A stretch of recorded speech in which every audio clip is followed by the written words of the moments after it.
Hi guys, I'm trying to avoid saying sorry for the long gap between videos because it's been such a long time since I got my last video out, but I have a valid excuse. I'm not really proud of it, but my laptop's broken this time.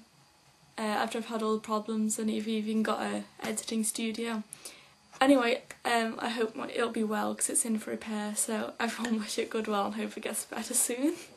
Okay, the Unravelling by Dion Gray came out on the 3rd of April 2013 and is a mini album with 7 songs on, unless you bought the extended one and it had a few more including Macabre. 6 of the songs were re-recorded from a while ago, the old albums and so on and so forth. One of them was new, and that new one was the Unravelling. I loved the Unravelling. It could arguably be one of my favourite Dion Gray songs, and it's just got such a good melody to it. You can't not like it really. I think I liked it so much because it encapsulates their new style. I think they've really finally found their distinct sound, and the way that they've proved this is through re-recording their old songs in this new style. I want to talk specifically about Karma, Kasumi, Unknown Despair Lost and the final, and a little bit on Macabre. If you don't have the special album with Macabre on, buy it. And if you don't, just Google it and listen to it. But don't download, pay for Dion Gray because they're working hard on their stuff. Anyway, yeah, I'm gonna glaze over Karasu from Kiss How and Bottom of the Death Valley from Kiss How as well. They're both really good remakes into the new style. I just didn't really care much for them originally anyway. They didn't make any of my favourites and they'd be alright to listen to, so I just don't think there's much point in talking about them in depth because they're just good remakes. No offence, I can't like all of the Dion Gray songs, but I think most people will be making the same problem when they read the lineup or the list of the CD. They'll be saying, oh, I like that song, I like that song, I like that song, and you'll just jump to the ones you like. So I encourage everyone to actually listen to them and the remakes and, give them a chance like I did, but I didn't feel there was too much of a difference.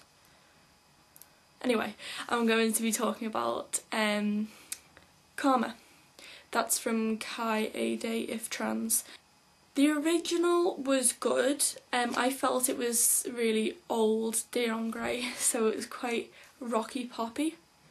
When you listen to the new one, it's been re-recorded for the better. I feel it's a lot stronger, better guitar and much stronger vocals, so I really think it was a great song. I really like this one. From what I wrote down when I first listened to it, I think the beginning riff, the beginning riff was great. I listened to it and thought they've changed from what was an alright song to a sexy song. It was just really encapsulated with heavy riffs and rhythms and beats, and it was just really good. So, okay, now I want to move over to Kasumi from Vulgar. I was scared when I first saw this on the list because Kasumi is one of my favourite Dion Gray songs, and I loved the sound of Kyo's voice to begin with. Kyo's voice in Kasumi is very different to the re-recorded version because his voice has changed over time. Personally, I love that old song because it's one of their old songs that I've always listened to and enjoyed. The melody is amazing and the chorus is fantastic, and I'm so glad that they didn't change it too much in the remake. So I liked hearing it in the new style. If I had the choice, I'd probably listen to the original because I hold it so close to my heart. But by all means, it was not a bad song. I really liked the way they remade it in the Unravelling. Okay, so now I'm going to talk about Unknown Despair Lost. And that was from a really old single. It was their first single and it's called Jealous. If you look at the video you'll see how old they are, and this was their visual kei kind of era, and it was so, I loved that song. But what I think is important, that they used their oldest song, one of their oldest songs, and redid it. I think that's important. It shows that they're really digging into the roots and bringing it back and saying this is now us and that was us and it's still a part of us, if you get me. It's like an amalgamation over time. They're like unravelling their whole career. Guess what I did? No. I'm just gonna carry on because I just got too humoured by my own joke. Anyway. Yeah, so I like the remake. I think it was really important they did it, and it's totally different to the old one. Now I get to talk about my favourite, the final. If you don't know from any of my old videos, I'm sure I would have said it, but if you don't know, the final is my favourite Dear on Grey song. It wasn't fueled by anything.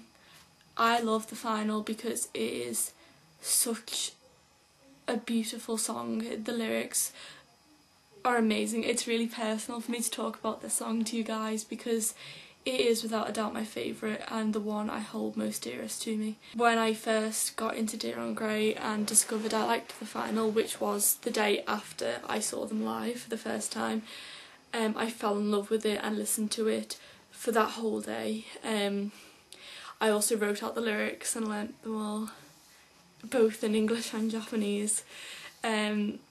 So I was by all means terrified to see this on the back of the CD when it has a break near the beginning where Kyo's meant to just scream, but they replaced it with an equally powerful and amazing guitar solo, which I am pretty sure they did in one of the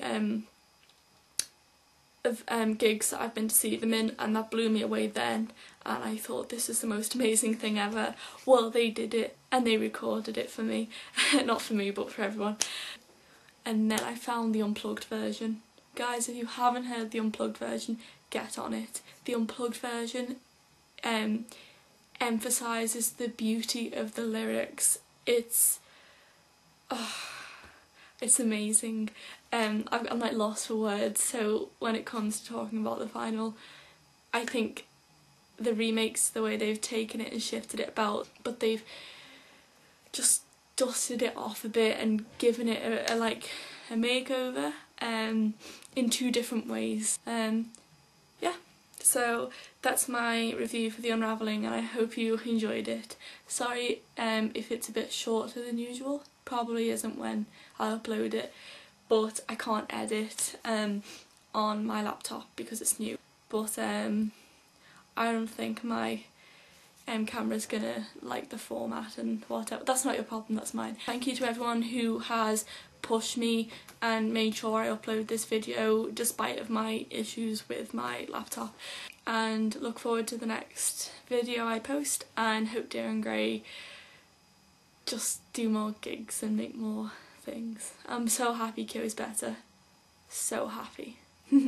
Okay, I'll see you later guys. Bye.